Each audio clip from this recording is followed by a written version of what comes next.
তার মধ্যে আল্লাহ পাক ইতিকাফকারীকে 5টি উপহার দেন, 5টি পুরস্কার করেন। 1 নাম্বার হলো, যে ব্যক্তি আল্লাহর সন্তুষ্টির জন্য রমজানে শেষ দশকে আল্লাহর ঘরে এসে নিজেকে আবদ্ধ করে ফেলে, দুনিয়াবি সমস্ত দুনিয়ার ফ্যামিলি পরিবার পরিজনের সমস্ত চিন্তা বাদ দিয়ে আল্লাহর ঘরে 10 দিনের জন্য নিজেকে আবদ্ধ করে ফেলবে। 1 নম্বরে আল্লাহ রসুল বলেন, ওই ব্যক্তি থেকে জাহান্নামকে 3 খন্দক দূরত্ব করে দিবে, সে তার থেকে জাহান্নাম 3 খন্দক দূরত্ব হয়ে যাবে। সাহাবায়ে কেরাম জিজ্ঞেস করলো, ইয়া রাসূলুল্লাহ, খন্দক বলতে কি? 3 খন্দক কি? আল্লাহর হাবিব বললেন, 3 খন্দক হলো, 1 খন্দক আসমান থেকে জমিন পর্যন্ত যত দূরত্ব, 1 খন্দক এমন। তাহলে 3 খন্দকের দূরত্ব কত দূর? আসমান থেকে জমিন পর্যন্ত হলো কি 1 খন্দক। আল্লাহর হাবিব বলেন, যে ব্যক্তি 10 দিন ইতিকাফ করবে মসজিদে, আল্লাহ পাক রব্বুল আলামিন তার থেকে জাহান্নামকে 3 খন্দক দূরত্ব করে দিবে। বলুন সুবহানাল্লাহ।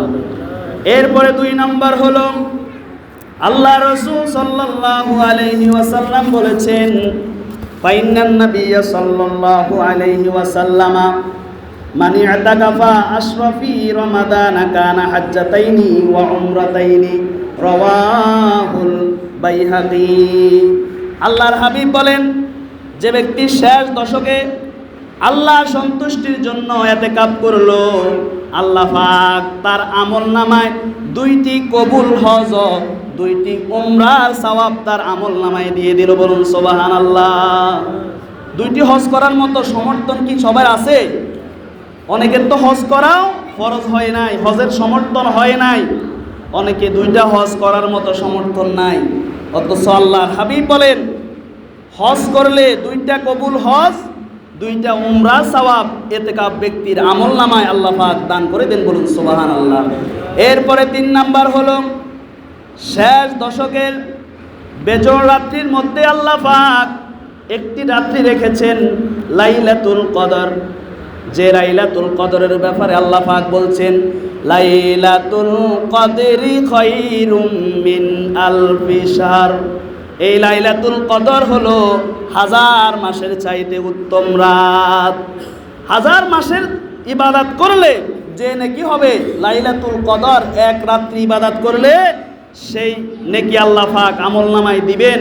আল্লাহ রসুল বলে, যে ব্যক্তি ইতিকাফ উদ্দেশ্যে মসজিদে 10 দিন থাকবে, সে বেজোড় রাত্রিগুলা পেয়ে যাবে, লাইলাতুল কদর তার দ্বারা ছুটবে না।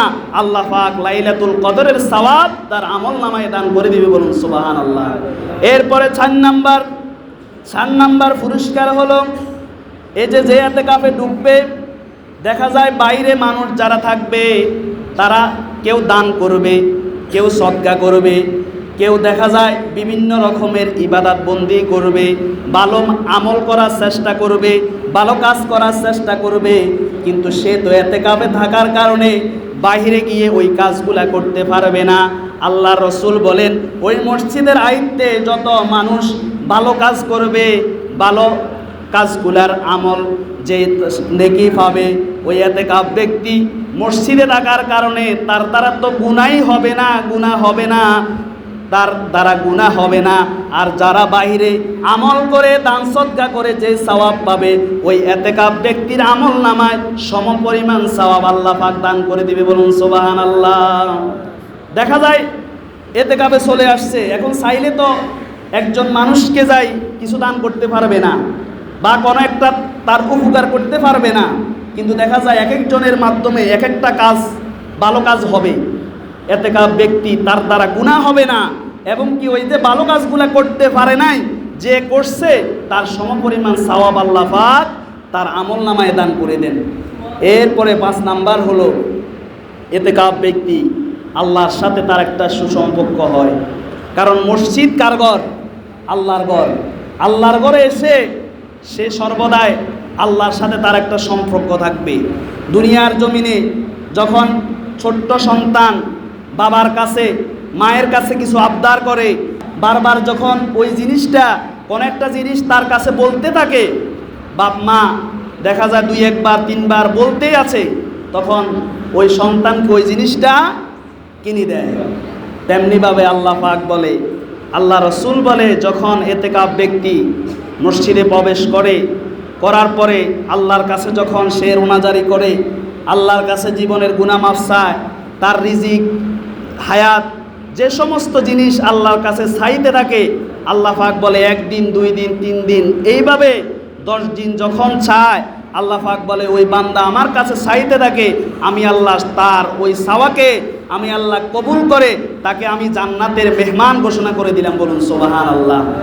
তাহলে ইতিকাফের ফজিলত তো আরও আছে। এই 5টা পুরস্কার হলো স্পেশালি ভাবে। আর যারা ইতিকাফের নিয়ত করছেন, আগামী মঙ্গলবার 20 রমজান সূর্য ডুবার আগে, মসজিদে আসরের পরে মাগরিবের আগে মসজিদে চলে আসবেন। ইতিকাফ সূর্য যখন অস্ত হয়ে যাবে, মাগরিব যখন শুরু হয়ে যাবে, তখন 21 রমজান শুরু। তাহলে 20 রমজান মঙ্গলবার আসরের পরে মাগরিবের আগে ইতিকাফে চলে আসবেন।